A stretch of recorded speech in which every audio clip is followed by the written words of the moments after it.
Tawa ka na! Okay, babasahin ko po Paano mo haharapin ang mga taong patuloy na humuhusga sa iyong kakayahan?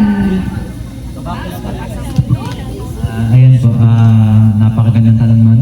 Actually, lahat tayo nakaka-relate doon, no?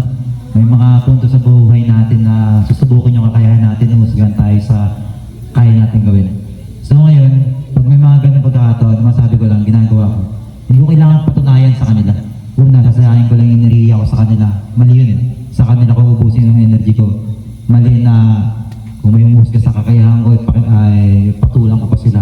Hindi, gagawin ko na lang yung tama, yung kaya ko, yung best ko para sa isang bagay. No?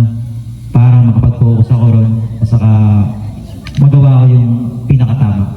Kasi kung papatulang ko pa sila, yung paghusga nila sa akin, walang patutong